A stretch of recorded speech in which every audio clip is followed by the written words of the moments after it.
18 horas. Notícias de Manaus, Amazonas, Brasil e do mundo. Agora na Mix. Legal, 6 horas em ponto em Manaus. Começando pra você mais uma edição do 18 horas. Eu e ela, Karime Leão. Tamo junto, Carlão. Karime. Boa noite, muito boa noite pra você sintonizado aqui em 100,7. Estamos juntos a partir de agora até às 7 da noite aqui no 18 horas. É claro, hein? Sempre contando com a participação, a nossa audiência aí, querido ouvinte, participe conosco, 99488 é o nosso WhatsApp à sua disposição, hein? Exatamente, a gente quer saber o que você pensa a respeito dos assuntos que a gente fala aqui no 18 horas, é claro, sugerir assuntos novos. Lembrando que está valendo também a sua participação para você que nos acompanha pelo YouTube ao vivo. Participa do programa com a gente. Começando 18 horas de hoje com os destaques do dia. Fim do período de seca. Rio Negro sobe 2 centímetros nesse fim de semana. Liberada a autorização para outras empresas operarem na travessia de Balsas, na BR-319. Eleição 2024, divulgada a nova pesquisa eleitoral para o segundo turno em Manaus. E hoje acontece o segundo debate entre os candidatos à prefeitura, Davi Almeida e Alberto Neto. Legal, 6:02, mais uma vez, obrigado pela sua participação, pela sua audiência, seja muito bem-vindo aqui no melhor Mix do Brasil, começando para você, hein, com os destaques desta segunda-feira, 14 de outubro de 2024, mais uma edição do 18 horas. Aqui no melhor Mix do Brasil. 18 horas. Olha só, o Rio Negro começou finalmente seu período de subida, renovando as esperanças depois de enfrentar aí a maior seca dos últimos 120 anos. O nível do Rio Negro se estabilizou em 12 metros e 11 centímetros, marcando o início aí da recuperação das águas que estavam em queda há meses. De sábado para domingo e de domingo para hoje, segunda-feira, já subiu 2 centímetros e está em 12 metros e 13 centímetros agora, Karime. Exato, Carlão. Nessa segunda-feira a gente começou a semana com 12 metros e 13 centímetros. Embora seja uma boa notícia, vamos contabilizar aí os impactos dessa seca por um bom tempo. Comunidades ribeirinhas seguem passando desabastecimento de alimentos e água potável. Também estamos contabilizando os prejuízos dos setores econômicos, como o transporte fluvial e o comércio. Karime, agora a expectativa é que a subida gradual do Rio Negro traga um pouco de alívio para a população e ajude a retomar aí a normalidade nas regiões que estão aí mais afetadas. E como você disse, Karime, a seca histórica de 2024 no Rio Negro trouxe sim prejuízos severos para as comunidades ribeirinhas, empresas do distrito industrial também e, é claro, para a economia do Amazonas. Exato, Carlão. Lembrando que a gente entrou na seca esse ano de 2024 ainda sem recuperar da outra seca histórica de 2023. Então a gente já entrou nesse período de vazante com vários problemas que não foram sanados ainda pela seca de 2023. Pois bem, Carlão, e com esse novo recorde histórico de 12 metros e 12 centímetros, várias comunidades foram severamente impactadas. Em todo o estado, mais de 200 mil famílias foram afetadas diretamente. E o governo do Amazonas, como a gente noticiou aqui desde o ano passado, não trabalhou com prevenção e a população do estado está passando por mais um período de necessidades. O setor empresarial, por exemplo, o transporte fluvial, essencial para a logística do estado, enfrentou grandes dificuldades, aumentando os custos de distribuição e afetando, é claro, a oferta aí dos produtos. Só não foi pior por causa do investimento da iniciativa privada. As próprias empresas precisaram reorganizar suas rotas, o que comprometeu os estoques e levou ao atraso na entrega de mercadorias. E o Distrito Industrial de Manaus teve alta nos custos operacionais por causa do aumento das dificuldades logísticas. Esse custo Amazônia aumentou muito. Agora a gente tem a taxa da seca, né, Carlão? Sim. A seca aumentou o preço do transporte, de insumos, de produtos básicos, gerando inflação nos mercados locais e dificultando ainda mais a vida dos consumidores. Olha, agora a reforma econômica será lenta, sim, e as empresas e comunidades ribeirinhas ainda precisam de apoio para para se recuperar dos prejuízos e transtornos causados por essa crise ambiental e sem precedentes, né, Karime? Como você falou, nem recuperamos a seca de 2023, né? Já entrou a 2024, então realmente vai ser muito lenta essa recuperação, né, Karime? Carlão, a gente tem que esperar aí para ver como é que vão vir o período de chuva. Exato. Né, Carlão? Aí a gente vai atualizar os números da seca agora com a repórter Nathalie Moraes, ela que está acompanhando esse assunto. Boa noite, Nathalie. Então, será que a gente já pode comemorar o início da subida dos rios, das águas, né? Ou é melhor ir com calma? Vamos ver que ainda vamos esperar um pouco mais. Nathalie, conta pra gente. Boa noite. Boa noite, Karime. Boa noite, Carlão. Boa noite, ouvintes aqui do programa 18 horas. Então, Karime, a gente começou a semana com essa notícia, né, de que o Rio Negro tinha atingido aí a cota de 12,13 metros, 2 centímetros a mais do que a cota registrada na última sexta-feira, que a gente mostrou, a gente falou aqui no nosso programa, né? E aí, de quarta para sábado, o Rio Negro tinha dado essa certa estabilidade, segundo os dados divulgados aí pelo painel do clima aqui do Amazonas. Eles mostraram, inclusive, pra gente que desde a última vez que o rio tinha dado essa estabilizada, foi ainda no dia 16 de junho, quando a gente ainda marcava ali a cota de 26,85 metros. Aquele foi o auge do período da cheia deste ano. Depois disso, o rio estabilizou até ele começar a secar de vez, que foi do dia 23 de junho para cá, onde a gente começou realmente a amargar aí esses dias de estiagem severa. Foram mais de 109 dias, se a gente contar até esse último domingo, né? Até o dia 13 de outubro. Mas assim, Karime, apesar dessa sinalização, dessa possível sinalização do fim da vazante, a gente conversou com o doutor em meteorologia pela Universidade Estadual aqui do Amazonas e ele disse pra gente o seguinte, que o Rio Negro não estaria, né, subindo novamente, que existe inclusive uma certa instabilidade entre a medição do Porto de Manaus e o Serviço Geológico do Brasil. Ele diz, um conflito de índices, informações. Desses índices, né? Exatamente. Ele diz que inclusive as autoridades de clima, né, eles têm levado em consideração somente os dados divulgados pelo Serviço Geológico do Brasil. Vamos conferir aí o que diz o Leonardo Vergassi, ele que é doutor em meteorologia da UEA. Nathalie, o que está acontecendo, tá? Está havendo uma certa inconsistência nos valores que são medidos pelo Porto de Manaus. Tá? Então, a gente aqui do LabClim, UEA, a gente está seguindo as recomendações do Serviço Geológico Brasileiro, onde a gente está pegando as medidas do Rio Negro em Manaus de acordo com os dados da Agência Nacional de Águas, que também possui um sistema de monitoramento lá no Porto de Manaus. Tá? Então, hoje, o rio ficou parado em 12 metros e 28 centímetros. 18 horas. Olha aí, Karime, Carlão, a gente está ouvindo aí a fala do Leonardo Vergassi, ele que é doutor em meteorologia da Universidade Estadual aqui do Amazonas, trazendo pra gente um panorama bem diferenciado do que a gente vem mostrado, porque a gente realmente tem se baseado pela medição divulgada pelo Porto de Manaus. Que é a medição oficial. A gente só decretou seca histórica, ou parou vazante, tem repiquete, com o dado oficial que é fornecido pelo Porto de Manaus. Mas o doutor em meteorologia o Leonardo Vergassi, está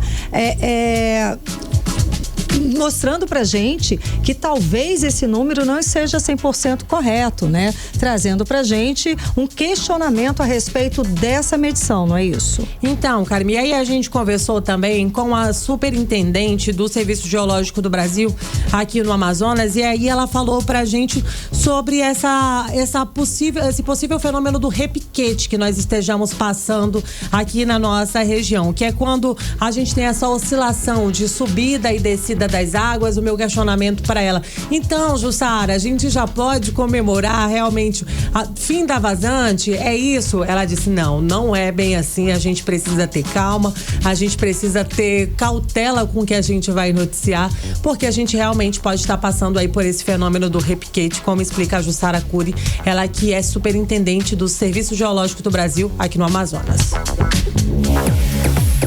Negro em Manaus apresentou pequenas subidas nos últimos registros, mas ainda estamos no processo da vazante. Isso faz parte da fase de estabilidade que o Rio Negro e os outros rios da bacia, como é o caso do Solimões, também estão passando.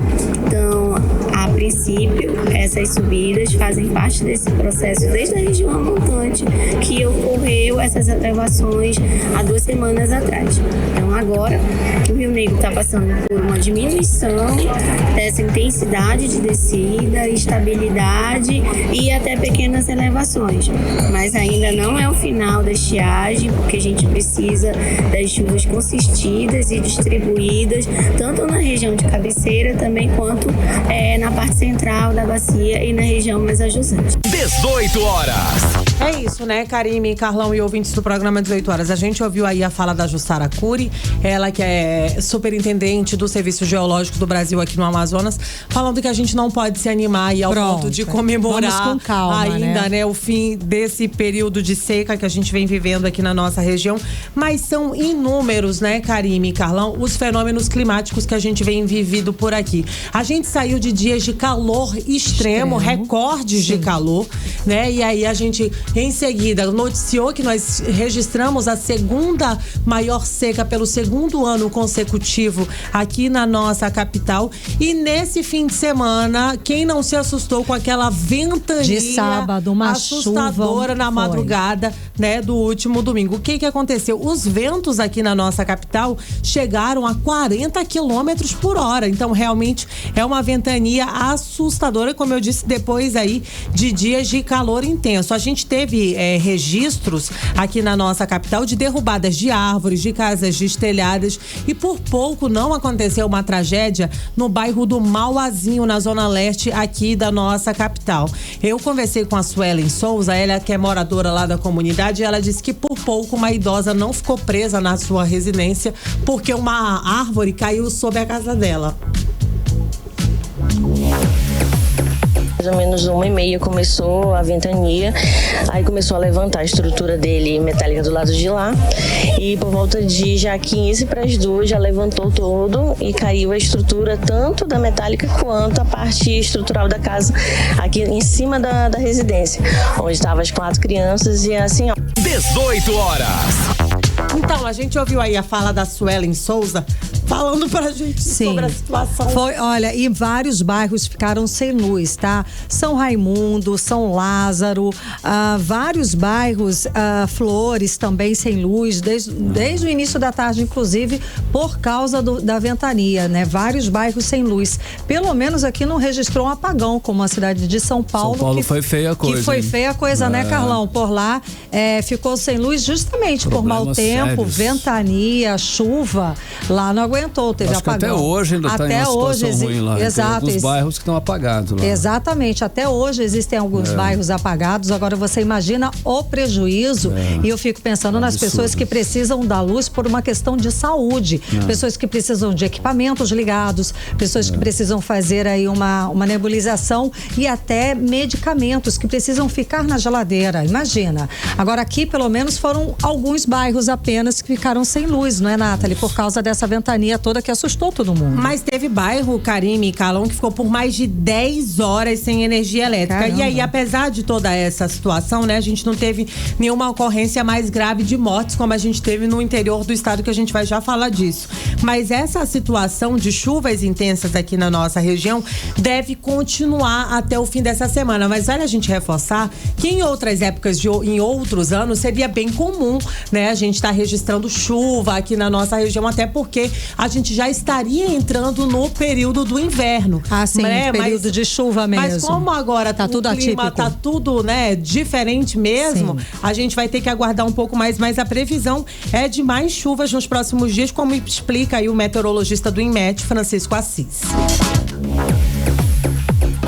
essas condições ainda vão continuar porque a região ainda está muito quente também, e essas chuvas, as primeiras que vêm sempre associadas também com temporais. Então, até na próxima semana aí, as condições das chuvas que devem ocorrer durante as tardes devem ser sempre associadas com temporais em várias áreas do estado do Amazonas. 18 horas. E aí, Karine, né, a gente consegue perceber, inclusive, né, a gente ouviu aí a fala do Francisco Assis, ele que é meteorologista do INMET, falando sobre essa confirmação das chuvas para os próximos dias, mas a gente também já está quase chegando ali, recebendo a chegada do Laninha, né, que seria ali o irmão do El Ninho, mas ele traz a irmã, na verdade, ele traz a chuva, porque o que acontece? Ele acaba, né, superaquecendo ali o Pacífico e trazendo chuva.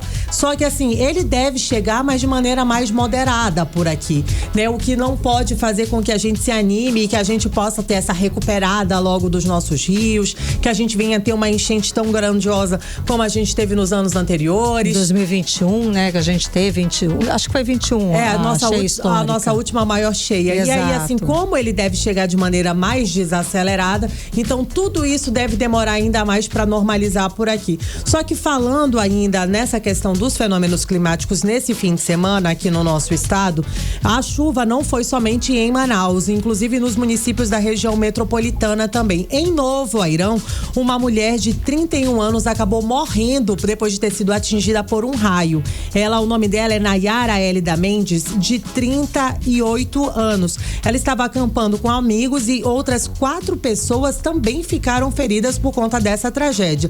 Mas uma informação, Karime e Carlão, vocês sabiam que a nossa capital, Manaus, é a segunda maior cidade do Brasil, onde as pessoas mais morrem por queda de raios? Só no ano passado, aqui na nossa capital, foram mais de 14 incidentes. A gente, né, às vezes a gente pode achar, meu Deus, é um número que a gente até esquece, mas realmente é impressionante, né? É a segunda cidade com maior índices, né, de raios mortes no Brasil. E aí a gente conversou com o meteorologista, o Carlos Querino, ele falou pra gente sobre alguns cuidados que a gente deve ter em dias de chuva.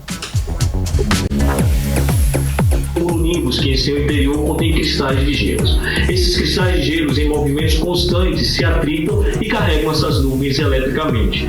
Essa formação, esse conjunto, favorece a formação dos raios que podem vir a atingir a superfície. Esses raios, em geral, eles podem vir de uma nuvem para outra, da nuvem para o solo ou do solo para a nuvem. Sempre que perceber a formação de uma nuvem de tempestade e ouvir o trovão, que já é a consequência de um raio, as pessoas devem procurar abrigo em alguma edificação, evitar locais descampados, ficar embaixo de árvores e evitar ambientes aquáticos como os rios, piscinas e lagos. Também, sempre que estiver dentro de casa, evitar utilizar equipamentos elétricos, falar ao telefone com fio, falar ao celular conectado na tomada e sempre evitar estar próximo de rede hidráulica. 18 horas. É isso, Karime e Carlão. A gente ouviu aí a fala do meteorologista Carlos Querino, ele que é meteorologista da Universidade Federal aqui do Amazonas, fazendo esse alerta aí para dias de chuva intensa. Com raios, né? Todo cuidado com raio, trovão. É pouco, afinal de contas, a gente vive aqui na segunda maior capital do Brasil com o número de acidentes envolvendo raios e descargas elétricas. É isso, Karime e Carlão. Obrigada, Nathalie Moraes, pelas informações. E é isso, né, Carlão? A gente começou a primavera agora no domingo, que vai ter características de um verão calorento na maior parte do país. Mas os especialistas destacam aí que o fenômeno, como a Nathalie falou, Laninha, aqui no Amazonas vai ser mais leve, tanto de intensidade quanto em duração. Ou seja, para recuperar aí essa seca histórica vai estar difícil, né, Carlão? Não vai favorecer, né? Exato. 6h19, você no melhor mix do Brasil. 18 horas. Olha só, a Agência Nacional de Transportes Aquaviários liberou a operação de uma nova empresa para realizar a travessia emergencial de balsas na BR-319 em Manaus. A medida chega para tentar aí resolver a fila quilométrica de carretas, que já passa de 4 quilômetros na rodovia que liga Manaus a Porto Velho, em Rondônia, Karine. Então, com essa autorização, o que acontece? Outras empresas também vão poder operar ou pedir para operar na travessia dos rios Solimões e Negro, entre Careiro e Manaus. A ideia é desafogar o fluxo e evitar que os motoristas fiquem parados por tanto tempo. Vamos agora conferir os detalhes com Janaína Araújo. é temporária e emergencial. De acordo com a Agência Nacional de Transportes Aquaviários, a empresa autorizada já estava com pedido de operação na região em análise na ANTAQ.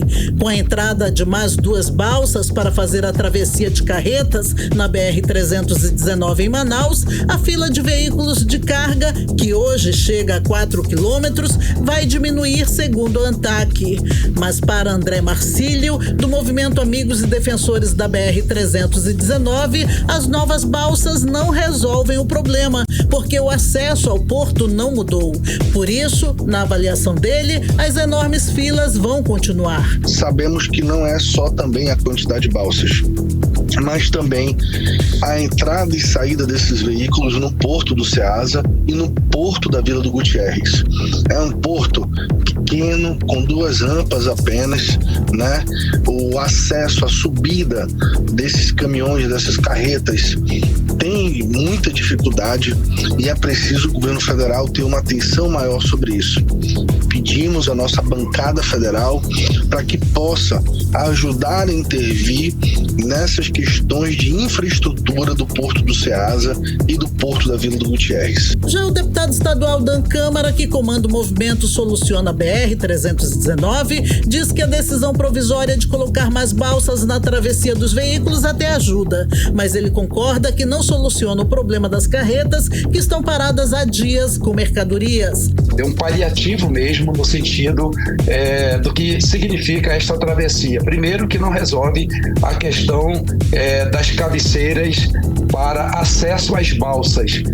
Nós precisamos de balsas que atendam essa necessidade, que as carretas possam entrar de frente e possam sair de frente, do outro lado, lá no Careiro da Várzea possam entrar de frente e aqui exatamente no Ceasa possam sair de frente e vice-versa.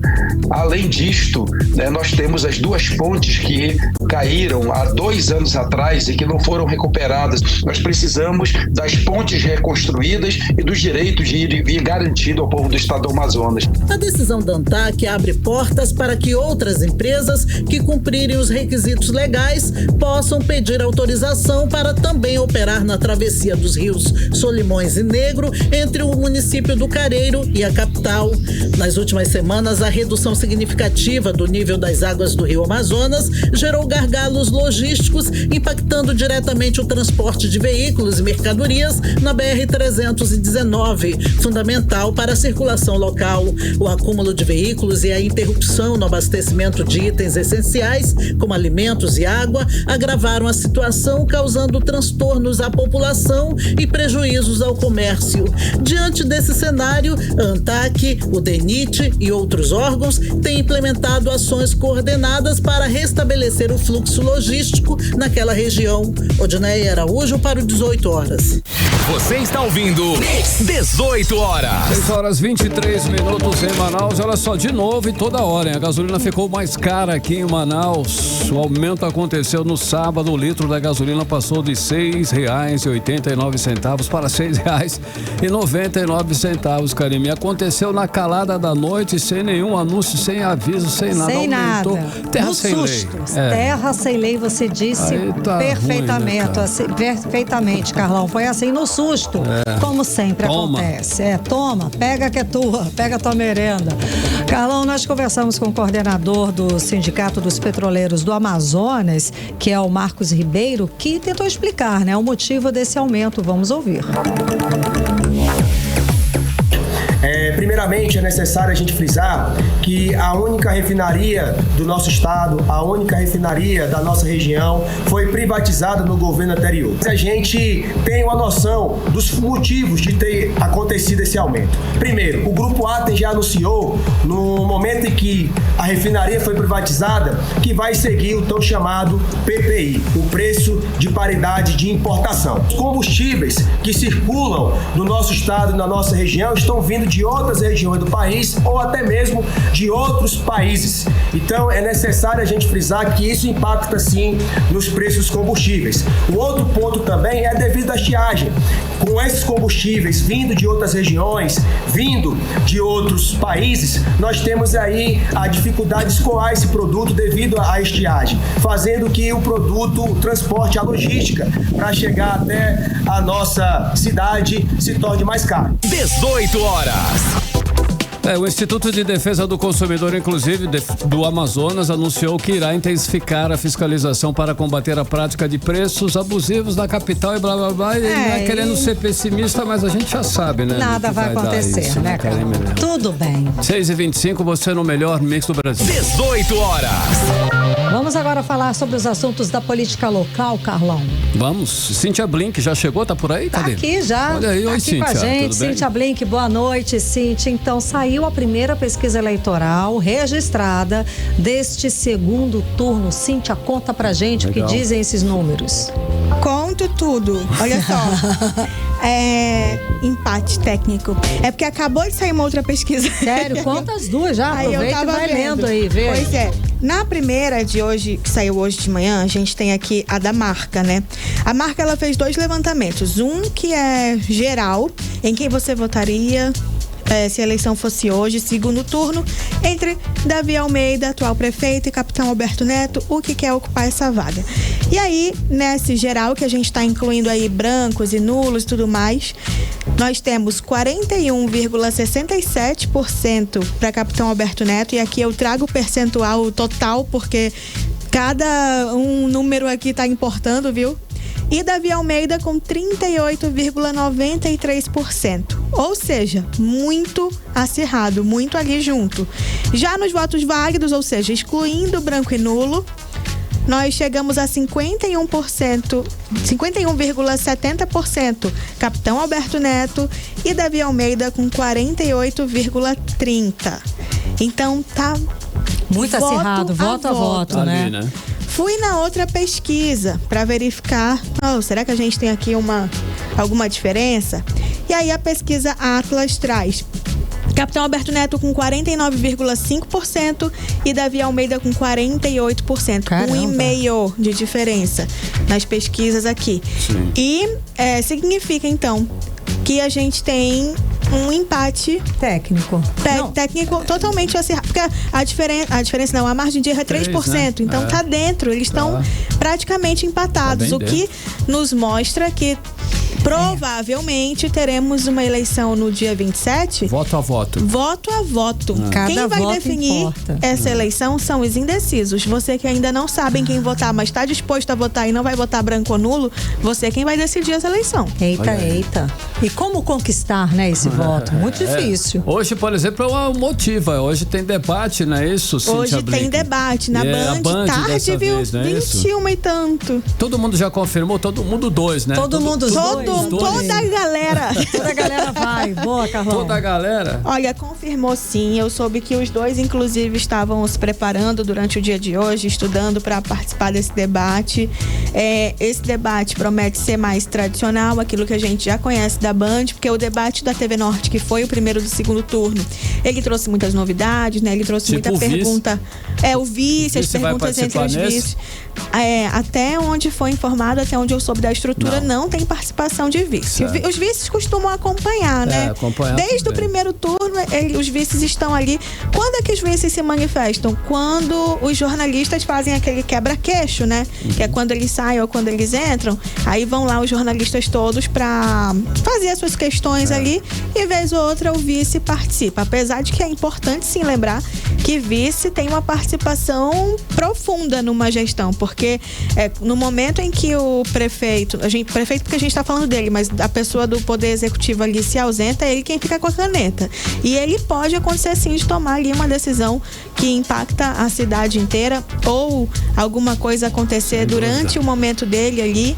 Então ele vai ter que tomar decisões tanto quanto o prefeito da vez. Então é importante que o Inclusive, vice nós já saiba. vimos isso acontecer várias vezes, né? Sim, já vimos acontecer. A mais emblemática A mais emblemática foi a vez do Wilson. Carlos Almeida. Sim. Né, que ele demitiu o Bonatti. Só, ficamos sem secretário de Segurança do Estado durante um bom tempo. Não foi a única não, mas essa eu acho que é emblemática. É emblemática. Ele demitiu, ele exonerou o secretário e veio para uma entrevista aqui no 18 horas e o Estado, o Amazonas estava, acho que há uma semana sem secretário de Segurança Pública porque o governador voltou, não revogou e não renomeou.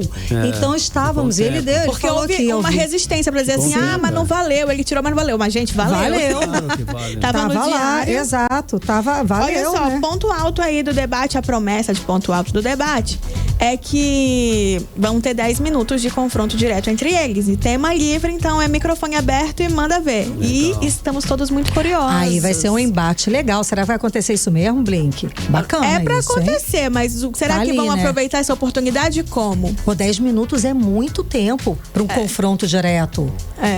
Por mim era o debate todo, né? Mas assim. É isso, então, que a gente tá aguardando pro debate. Mas, vamos assistir hoje à noite. Quem não puder, porque é tarde pra caramba, realmente, fica tranquilo, eu trago um resumão.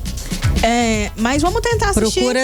Procura ver, procura vamos assistir. Vamos tentar assistir, porque é uma decisão importante que vai ficar à frente da cidade aí pelos próximos 4 anos. Especialmente você que não tem uma opinião formada. E eu acho que tem muita gente que não tem opinião formada de verdade. Eu acho que tem gente que ainda tá buscando ali o que fazer. Saiu do primeiro turno meio órfão, né? Sem o seu candidato seu, que foi pro segundo. Então, pode estar aí no momento de muito, muito pensando. E talvez o debate seja ali a hora que você vai decidir, porque é uma resposta correta ou errada é o que faz você tomar sua decisão. E essa você está exercendo a sua cidadania, o poder de voto, né? Já que vai ter que ir até a urna?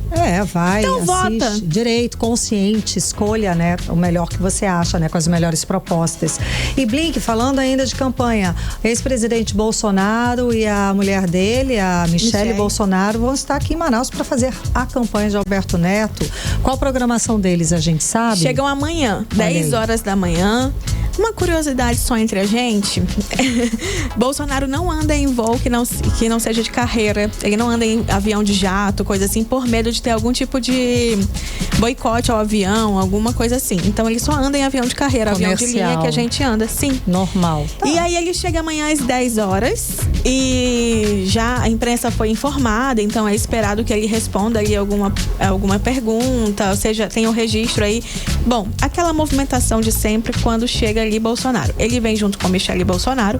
Saindo do aeroporto já vão para uma motocarreata, esse é o nome. e vão ter um outro evento às 17, isso é 10 da manhã. 17h30, eles vão fazer um evento lá no Estúdio 5, também para Alberto Neto, campanha e tudo mais. Aí na semana que vem há uma expectativa que tenha por aqui Nicolas Ferreira novamente, deputado, e Delayol, que é do Novo. Ele não é necessariamente bolsonarista, né, e tudo mais, mas é a direita, é do Novo. Maria do Carmo, que é vice do capitão Alberto Neto, ela é do Partido Novo, então vem aí todo o apoio possível do Brasil para ajudar Alberto Neto a chegar nesse lugar. Artilharia, né? Exatamente. Da direita. Blink, Marcelo Ramos, que ficou em 5º lugar, decidiu que não vai apoiar nem Davi nem Alberto. Ele decidiu mesmo ou não foi nem convidado? Ninguém quer. Ou decidiram por ele? Limpa aí, esse veneno. Nossa! Veneno escorreu aqui, desculpa aí. Então, tanto esse foi o posicionamento de Marcelo Ramos, como foi também do PT. O PT fez o PT, partido, federação, na verdade, PT, PCdoB e PV lançaram ali uma nota informando que os seus membros, eles estão liberados para irem para o lugar onde preferirem, porque essa federação não vai se manifestar oficialmente apoio para nenhum dos lados. Então a gente vê uma esquerda aí que Marcelo Ramos, por exemplo, a tendência seria ele estar com Davi Almeida, mas a gente entende que ele com Davi sendo de esquerda em Manaus, mostrando essa força da direita, não iria ajudar muito, talvez atrapalharia. Então ele ajuda não atrapalhando, não entrando no Davi. Agora, ele para Alberto Neto, impensável, né, Carlão? Sem dúvida. Nada a ver. Blink. Agora parece que a briga entre o vereador eleito, Sargento Salazar, gente, tá um circo. O vereador Sassá da construção não para, né? O que aconteceu? O Salazar, que é o vereador eleito, o Sargento Salazar, ele deu uma voltinha lá na Câmara e achou de bom tom sentar na cadeira que é hoje ocupada pelo vereador Sassá da Construção. Aí tem lá escritinho o nome, né? Vereador Sassá da Construção Civil. Salazar sentou ali, fez uma pose e tirou a foto, postou. Dia seguinte a isso, numa de deboche, né? Total deboche. Isso lembrando aí o passado deles dois, né? Brigando um com o outro. Mas assim, que foi puxado, perdão informar, sem querer tomar um lado, mas foi Sassá quem buscou isso, né? Essa sarna aí pra se coçar. Porque foi ele que subiu na tribuna e falou que as pessoas não estavam votando direito, que uma arma ganhava mais voto do que quem consegue criar emprego pras pessoas e tal, e tal, e tal. Então, nessa revolta, ele atacou quem teve mais voto na Câmara, que foi o Sargento Salazar, com 22 mil e tantos votos. E aí o Salazar até, né, falou que eles resolveriam isso numa briga, tá, gente? Briga de... Chamou pra brigar. Chamou pro tapa. Te pego lá fora, uma coisa assim, entendeu? É uma coisa finércia. Aquela coisa de quinta série, gente. Quinta série, Aí o Sassá, depois eu perguntei do Salazar, já tem data pra briga de vocês? já que é assim, né? Vambora. E aí ele falou, não vai ter isso não. Ok. Aí foi lá, fez essa fotinha e Sassá no dia seguinte falou, olha só, isso é um desrespeito. Hoje, no caso. Isso é um desrespeito com toda a Câmara, não só comigo. É um absurdo como é que a Câmara não faz uma nota de repúdio quanto a isso e tal, e tal, e tal, e tal. E por enquanto a história parou por aí. Mas Sassá gostou nada da foto. A gente entra lá e tira uma foto também. Será que pode assim? Qualquer um entra? É permitido sim, né? Não há no regimento interno nada contra. Então, não sei se vão criar agora. Então pode, É isso, gente. Eu venho com mais informação pra você amanhã. Valeu, obrigada, Blink. Até amanhã. Agora 6h36. 18 horas. Continue em 100,7 daqui a pouquinho. Olha só, chega em Manaus o navio americano que vai começar a dragagem do Rio Amazonas. Importante, daqui a pouquinho. Detalhes. 18 horas. Agora vamos, previsão do tempo amanhã, terça-feira. É com você, Karine. Previsão do tempo. E segundo informações do Climatempo, para esta ser terça-feira, previsão é de sol com muitas nuvens durante o dia e períodos de nublado. De noite, o céu continua nublado. A mínima prevista de 26 graus, a máxima não deve passar dos 33 graus. As chances de chuva são de 52%, a umidade relativa do ar fica entre 59% e 92%. Mix. Olha, chegou em Manaus o navio Draga americano que vai começar a dragagem do Rio Amazonas. A operação promete ajudar na navegabilidade dos trechos críticos, especialmente em um momento aí em que a seca severa já está afetando drasticamente o transporte fluvial, hein, Karine? Ainda está afetando, né, Carlão? Já está no quase. Hora, já passou, mas o rio já voltou a encher, a chuva começou a cair, mas enfim, né? Apesar de toda urgência, que vivemos esse ano com a seca histórica, só agora que deve começar esse serviço de dragagem no rio, que é essencial para garantir que mercadorias circulem, que as comunidades ribeirinhas não fiquem mais isoladas. O repórter André Meirelles, ele está acompanhando esse caso e dá os detalhes agora pra gente ao vivo. Boa noite, André. Então, quando é que esse serviço, né, finalmente de dragagem deve começar? Boa noite. Boa noite, Karine. Boa noite, Carlão. Boa noite a você que nos acompanha ao vivo aqui na 100.7. Olha, hoje foi feito o processo de admissão temporária pela Receita Federal e, claro, a vistoria da Marinha, né? O navio que partiu de um porto dos Estados Unidos, ele partiu de lá no dia 21 de setembro e completou a sua viagem, isso num total aí de 21 dias. Depois dessa admissão e inspeção que aconteceu hoje, o navio, ele vai seguir para Itacoatiara, aqui no interior do Amazonas, onde vai dar o início à dragagem dos dois trechos que são os desafiadores aí, né, para o transporte de cargas e suprimentos que são destinados ali ao comércio e às indústrias da Zona Franca aqui da capital amazonense, né? Esse navio, ele foi contratado aí pela DTA Engenharia, né, e que é vencedora da licitação para execução da dragagem, com um contrato aí no valor total de 118 milhões de reais e 900 mil, né? E a previsão é que esse trabalho de dragagem seja concluído em 45 dias. Mais ou menos a gente soma que a partir de amanhã já deva ter chegado ali o navio no município de Itacoatiara e ali segue com os trabalhos de dragagem e aí dura em cerca aí de aproximadamente 45 dias, né? A chegada desse navio Civil foi agora no último sábado para realizar essa dragagem aqui no Rio Amazonas, em um trecho aí de 200 quilômetros entre a foz do Rio Madeira e a costa do Tabocal, né, Itacoatiara, né, e marca inclusive um importante progresso aí nessa iniciativa, né? Essa dragagem aí é para a remoção de sedimentos e outros materiais acumulados em rios, mares e canais, permitindo assim a desobstrução desses cursos d'água, né, e aumentando aí a profundidade, né? E esse processo ele pode facilitar a navegação de embarcações, né, especialmente em regiões como aqui no Amazonas, onde essa seca, né, severa tem comprometido aí o tráfego fluvial e que fica afetando diretamente o comércio e, claro, a indústria aqui no local. A intervenção, ela é para mitigar os impactos dessa estiagem que a gente está vivendo nesse momento e também para assegurar que o transporte fluvial continue operando aí de uma forma mais segura, né, e também eficiente. E quem explica isso para a gente é o secretário executivo de Desenvolvimento Econômico da SEDECT, o Gustavo Igrejas. Vamos acompanhar a fala dele.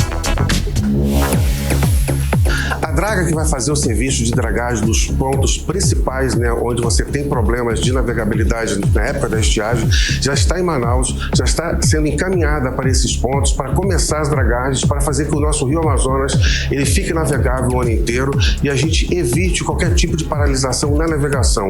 Essas medidas, juntamente com a questão dos postos avançados que foram colocados pelos operadores logísticos de Itacoatiara, esse ano já foi bem minimizada a questão da estiagem, e para o ano que vem, nos próximos anos, vão ser muito menos problemas que a gente vai ter com essa questão da estiagem. Esse ano a gente já teve uma paralisação quase zero aqui do Polo Industrial de Manaus, e a tendência é que para os próximos anos isso não aconteça e a gente tenha a produção, o recebimento de insumos sem nenhuma interrupção. 18 horas.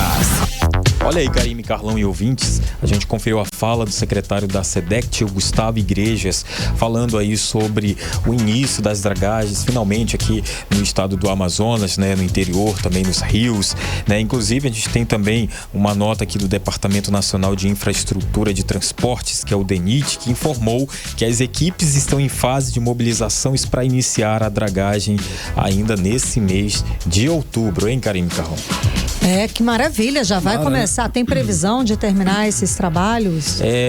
Assim que começar, a previsão é que termine em um prazo de 45 dias. Nossa, relâmpago. Mais de um mês, segundo ele. Que maravilha. Vamos torcer, né, André? Obrigada pelas informações. Ok, André, 6h42. 18 horas. Vamos para Brasília, Carlão. Vamos para Brasília, chegou Brasília. Vamos conversar com o nosso correspondente, o jornalista Carlos Eduardo Matos. Cadu, bom te ver, que divide a tela com a gente agora. Boa segunda-feira, tudo bem? Então vamos lá, Cadu, analisando ainda o resultado das eleições desse ano, até agora no primeiro turno, né? Os partidos de esquerda não conseguiram eleger muitos prefeitos, pelo menos em comparação, por exemplo, com 2020. Conseguiu eleger aí 800 e esse ano foram 724. Como é que a gente analisa isso? É um retrocesso, Cadu? Boa noite. Boa noite, Karime, Carlão, boa noite, ouvintes do 18 horas. A palavra é essa, Karime, retrocesso. Por quê? Porque nós estamos acompanhando o declínio dos partidos de esquerda. Esse ano, eleições municipais, o PT, que encabeça esse grupo, PDT, PSB, B de bola, o PCdoB e PSOL, elegeram juntos, como você disse, 724 prefeitos. Isso aí, Karime, é 49% a menos em relação a 2012, que foi o ano do primeiro mandato de Dilma Rousseff, em que a esquerda estava no auge, elegendo aí 1.468 prefeitos pelo país. Como a gente sabe, né, Karime, o PT teve um resultado péssimo, elegeu apenas 248 prefeitos em todo o país. O PSB foi melhor, elegeu aí 309 prefeitos, o PDT 148, o PCdoB elegeu 19 prefeitos e o PSOL não elegeu ninguém, nem mesmo o prefeito de Belém, né, o Edmilson Rodrigues, e aí totalizando 724 prefeitos de esquerda eleitos. Esse número, Karime, é menor em relação a 2020, como você disse também, ano da pandemia, 800 prefeitos eleitos. Foi menor também em relação a 2016, que foi o ano da Lava Jato, passado, um ano de mudança, né, em que o povo foi para a rua. Ainda assim, nesse processo de revolução, digamos, de indignação da população, os partidos de esquerda sobreviveram, ficaram aí com 1.080 prefeituras, elegeram aí 1.080 prefeitos em cidades, né? O ápice foi em 2012. Há 12 anos atrás, elegeu aí 1.468 prefeituras, quando Lula tinha uma popularidade altíssima, né? Conseguiu emplacar Dilma Rousseff como sucessora, enfim. Em 2004, no governo Lula 1, foram 898 prefeitos eleitos de esquerda, né? E em 2008 foram 1.292. Ou seja, Karime, os partidos da esquerda viveram um período de alta, conseguiram se manter com mais de 1.000 prefeituras até 2016 e agora de 2020 para cá vive um declínio, um retrocesso, chegando agora em 724 prefeituras. Os motivos para esse retrocesso, para esse declínio, são vários, né, Karime? Assim, a gente sentar aí para conversar, vai ter, o que não vai faltar é motivo. Mesa redonda, né, Cadu? É uma exatamente. Mesa muita cerveja. Puxa uma asinha para a gente conversar. Né? Vambora. Mas diga lá. Diga. Sim, eu destaco aí o despreparo, né? A perda do timing político. A esquerda não conseguiu e ainda não consegue se recontextualizar dentro do novo cenário que foi imposto pelo centrão e pela direita. A esquerda envelheceu, né, Karime? Não consegue formar novas lideranças, não consegue criar nomes, colocar a juventude à sua frente, sem falar da arrogância, né? Da arrogância que ainda impera nos partidos, a falta de comunicação entre as lideranças, entre a cúpula e os seus membros, né? A falta de comunicação entre as legendas, entre o grupo da esquerda. Lamentavelmente, isso tudo reverbera também no governo atualmente. Karime, Carlão. Eu acho que é porque a gente está pagando muito imposto, viu? Prometeram muito, puxaram o tapete do povão e aí não está dando, não. É outra razão. Queimou o filme aí. Outra razão.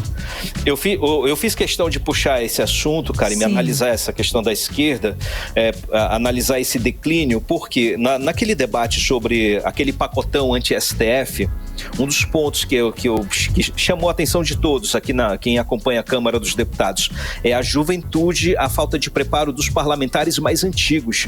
A direita, ela se preparou, ela vem estudando, ela vem construindo argumentos, ela vem trabalhando, sendo assertiva, sendo bastante agressiva, e a esquerda só se defendendo com Patros Ananias, Érica Cocai, aquela turma do cabelo branco lá que já tá velho de guerra e que não aguenta mais. E aí tem a direita com Nicolas Ferreira, outros nomes aí que, apesar de todas as nossas críticas a esses nomes, são a juventude que chegou à direita. E a esquerda não se movimentou para emplacar juventude aos seus partidos. E isso aí está sobrecarregando essas velhas lideranças que não conseguem mais segurar a direita brasileira. Até tentou, né? Posso dizer que a Tabata, a candidata lá, tinha de São Paulo, a prefeitura de São Paulo, tinha um discurso bem de esquerda, falando dos ídolos, mas ela não conseguiu nem 10% dos votos lá. Enfim, não emplacou mesmo. Como você falou, não renovou. Por isso que dizem que o Brasil é um país conservador, mas a esquerda ela precisa dar continuidade ao seu papel, de que renovar seus quadros, renovar seu discurso, renovar seus argumentos, e o resultado está aí. O próprio presidente Lula diz que é preciso rever o papel do PT e de outros partidos nas eleições. A esquerda, resumindo, entrou em muitas furadas aí, né, Cadu? Mas, enfim. Isso. E a gente segue falando aí desse resultado aí. Por exemplo, partidos como o PSDB e o PDT, eles negociam agora, depois de sofrerem derrotas expressivas nas eleições municipais, questão de federação, não é isso, Cadu? Isso aí, Carlão. É a retomada daquelas conversas sobre fazer fusão de partido, de fazer federação, enfim. Os partidos pequenos estão sentando na mesa para discutir alternativas para fugir daquela cláusula de barreira, né, que impede que partidos pequenos, pós-eleição, a depender do resultado, tenham cadeiras no Congresso Nacional, né? Mas o que chama a atenção nessa história, Carlão e Karime, é que o PSDB está sentando na mesa dos pequenos e não mais na mesa dos grandes. Quem diria, né? A história, isso porque a gente sabe, né? O PSDB fechou 269 prefeituras, muito pouco diante do resultado anterior, que foram quase 600 prefeituras em 2020. Então o PSDB teve um um resultado também pífio. Naquela lista lá, ele ficou em 8º lugar, depois o PT. O PSB ganhou dele, aí vem o PSDB e depois o PT. Ou seja, o PT tá no fundo junto com o PSDB. Você vê a história. Os dois que antes eram os grandes partidos do país. Rivalizavam, né, a política do país. Fernando Né? Henrique e a história era PSDB, né, Cadu? Exato. Exatamente. E a história de bastidor é essa. O PSDB estaria discutindo uma federação com o PDT, que é um partido de esquerda, e da base do governo. Isso daí nos chama atenção, inclusive a gente está checando bastante essa informação, mas ela já está saindo na imprensa. E a ideia é juntar também o Solidariedade, que já está federalizado com o PROS. Todos eles aí perdidos aí, que tiveram que, porque por causa da baixa, tiveram uma baixa performance nessas eleições, e agora tem pouco espaço no Congresso Nacional e com certeza vão ser enquadrados na cláusula de barreira. A informação é essa. Eu falei agora há pouco com o senador Plínio Valério, ele disse que essa discussão ainda não foi concretizada, ou seja, ele não confirmou, mas também não negou essa informação. Sim. Então ele disse que essa discussão ainda não foi concretizada, mas ele deu uma entrevista na semana passada, Carlão e Karime, dizendo que o PSDB realmente tem que passar a se unir a outro grande partido se quiser se recolocar no cenário nacional. Ou seja, o pensamento dele é esse, o PSDB tem que se unir a alguém, a algum partido, só que eu acho que essa história de se unir ao PDT, aí é difícil. PDT é base do governo, é esquerda. Como é que o PSDB, dando porrada no Lula todo santo dia, vai se unir a um partido de esquerda e da base do governo? Não faz sentido por enquanto. Mas quando o assunto é federação e continuar no poder, vale tudo a essa hora. Carlão e Karime. Certo. Cadu, traz pra gente as rapidinhas do dia. Tem uma rapidinha, um bom destaque? Tenho. Vamos de rapidinho. Karime, Carlão, saiu ontem mesmo uma pesquisa da consultoria Quest fazendo uma projeção das eleições de 2026, colocando o presidente Lula numa disputa com o governador de São Paulo, Tarcísio Freitas, e com Pablo Marçal na disputa pela presidência da República. Nessa pesquisa não entra Jair Bolsonaro.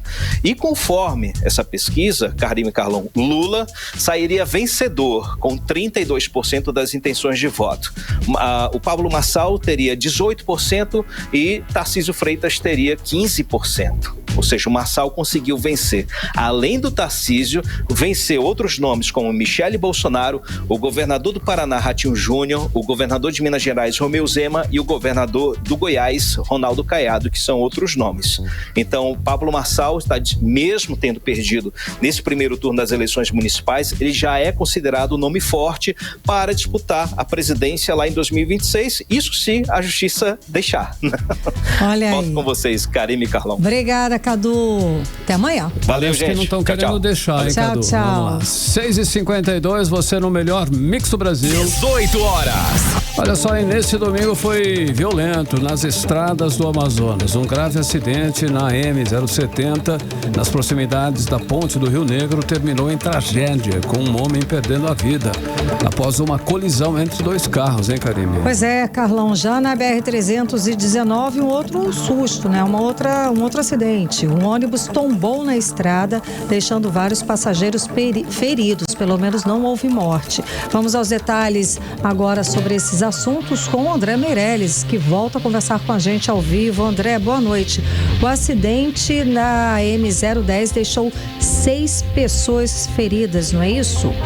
Boa noite mais uma vez. Olha, exatamente, o ônibus é da empresa Amatur, né, que tombou ali na rodovia BR-319 por volta ali do quilômetro 460 no sentido Porto Velho e deixou aí, como você falou, Karime, várias pessoas feridas, né? O acidente ocorreu agora no último domingo e isso inclusive em meio a fortes chuvas que, né, aconteceram ali pelo local e acabou transformando ali a estrada em um cenário de lama e, claro, sendo relatado pelas pessoas que estavam no local, um verdadeiro caos, né? O Corpo de Bombeiros, inclusive, foi acionado e realizou o resgate de uma mulher que ficou ferida ali no incidente, né? Além desse tombamento de ônibus, a gente tem também um vídeo aí que o próprio morador do local ali também, que faz as rotas por ali, que é o Joel Silva, ele registrou também um caminhão que tombou, né, e bloqueou a estrada, isso por mais de 4 horas. Segundo ele, os passageiros tiveram que descer ali várias vezes do ônibus para ajudar outros veículos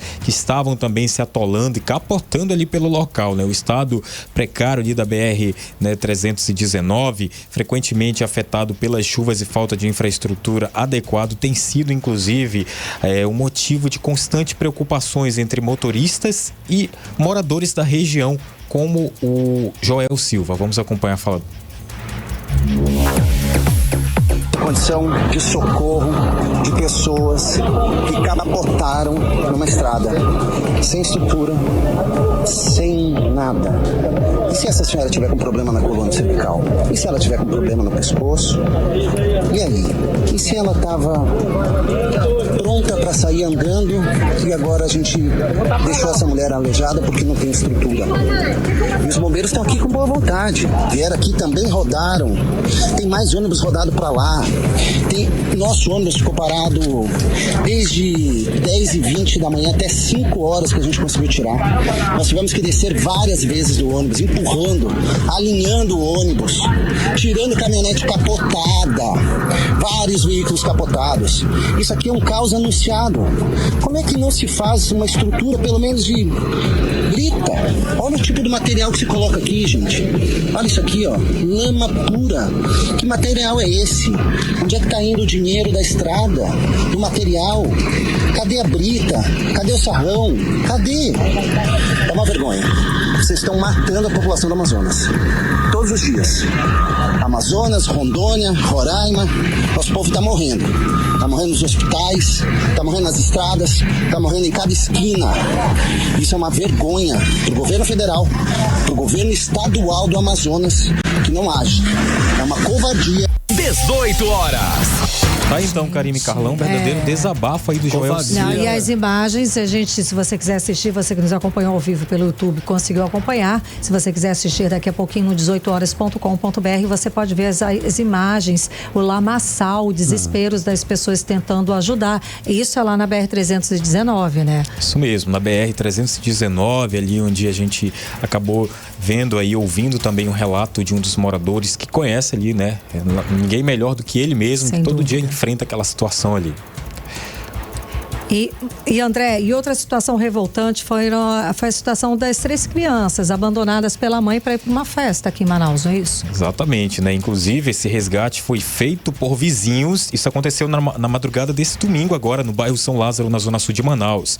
Foi uma denúncia que aconteceu por volta de 00:30, quando os vizinhos ouviram o choro, principalmente do bebê, e decidiram aí entrar ali no local. A casa estava trancada, inclusive com cadeado, que foi arrombado pelos vizinhos que entraram ali. Eles encontraram as crianças nessa situação, Karime Carlão, situação de abandono, sujas, com fome, né? E a casa, inclusive, os vizinhos ali relatam que estavam com mau cheiro, né? As crianças relataram que a mãe havia saído há horas, deixaram os 3 filhos ali no local, trancados. Os vizinhos afirmaram que essa não é a primeira vez que a mãe deixa, né, essas crianças aí sozinhas para ir para a festa, né? E a polícia, inclusive, foi acionada e as crianças foram levadas à delegacia especializada em proteção à criança e adolescente, onde receberam cuidados. Inclusive, uma das vizinhas dessa mãe que abandonou a criança, preferiu não se identificar, ela relatou como que foi a situação. Vamos ouvir um trecho. Eles foram abandonados desde meia-noite. Até 3 da manhã ele ficou embalando ela no carrinho. Depois, ele não sabe o que aconteceu porque ele dormiu. Quando a minha vizinha chegou de uma festa, surpreendeu-se. Eram tipo 6 horas da manhã e me pediram ajuda. E eu só ajudei pra trazer no colo. Depois, não sei mais o que aconteceu. Demos banho na nenenzinha, alimentamos a vizinha, correu, comprou leite, comprou tudo pra ela. 18 horas. Tá aí, Karime Carlão, essa é uma das vizinhas, prefiro não se identificar, estava relatando como é que foi essa situação que a gente está falando aqui, dessa mãe que deixou os 3 filhos trancados ali para ir para a festa, principalmente uma bebê, que foi através do choro desse bebê. As crianças agora estão bem, estão sendo atendidas. Estão sendo atendidas, foram entregues aí para os familiares, né? Sem ser para a mãe, porque a mãe ainda não foi encontrada, e assim que ela for encontrada, segundo a Polícia Civil, vai ser instaurado um inquérito policial. Mas as crianças estão bem, estão com familiares. Estão bem, estão com os familiares. Obrigada, André Meirelles, pelas informações. Valeu, André, 6h58. 18 horas. 18 horas. Esporte. Olha só, o Amazonas Futebol Clube sofreu uma derrota fora de casa para o Coritiba por 3-1 em partida válida pela Série B do Brasileirão no estádio Couto Pereira. A equipe amazonense não conseguiu segurar o ataque do time paranaense, que marcou 2 gols ainda logo no primeiro tempo de cara, Carlão, e com esse resultado, o Amazonas desceu uma posição e agora está em 11º lugar com 42 pontos. O próximo jogo acontece aqui na Arena da Amazônia contra o Avaí na próxima sexta-feira. Olha, a seleção brasileira entra em campo nesta terça-feira para enfrentar o Peru pelas eliminatórias da Copa do Mundo. O confronto acontece no Estádio Nacional de Lima. A seleção brasileira, mesmo em má fase, ainda entre aspas, muitas aspas, favorita. Vamos lá, né?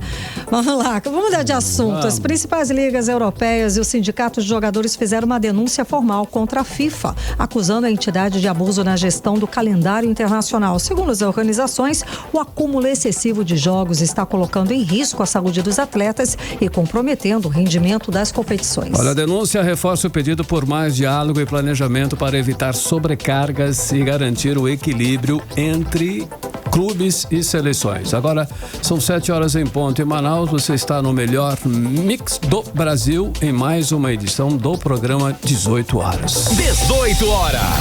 E agora nós vamos conferir os destaques no Brasil e no mundo. São outros destaques. E aqui no Amazonas. 18 horas. Brasileiro Vini Júnior se torna o jogador mais valioso da história. Atingiu o valor de 200 milhões de euros. Presidente da Venezuela acusa Lula de ser agente da companhia Agência Central de Inteligência Americana. Ministro israelense afirma que tropas da ONU do Líbano são inúteis. Clientes têm até esta quarta-feira, dia 16, para sacar dinheiro sem movimentações em conta no sistema do Banco Central. Mix. Seguimos direto para o editorial 18 horas. Editorial 18 horas. Hoje a notícia que traz um alívio para todos nós. O Rio Negro parou de descer e de centímetros em centímetros começa a subir novamente. Depois de enfrentar a maior seca em 120 anos, finalmente aí vemos sinais de recuperação. Esse movimento das águas renova a esperança de dias melhores para as comunidades ribeirinhas que tanto sofreram com o isolamento, sofrem ainda e a falta de recursos essenciais. Porém, mesmo com essa subida, os impactos da seca não desaparecem de uma hora para outra. Empresas, comerciantes e consumidores e as pessoas, os ribeirinhos, sentem o peso dessa crise. Os custos operacionais subiram e muitos produtos ficaram mais caros. A recuperação será lenta e precisamos estar preparados para enfrentar esse desafio com responsabilidade e também com união. Esse momento também deve servir de alerta. A mudança climática é real e é fundamental que governos e instituições se comprometam com políticas públicas que protejam tanto o meio ambiente quanto as populações mais vulneráveis. Precisamos de agir hoje para evitar que crises como essa se repitam. O Rio Negro está subindo e isso nos dá uma certa esperança. Agora é hora de trabalharmos juntos para superar os danos causados por essa seca histórica e construir um futuro mais seguro e sustentável para todos. 18 horas. Karime 72, boa noite. Boa noite, um beijo, até amanhã. Você ouviu 18 horas. As notícias do Brasil e do mundo. De volta amanhã.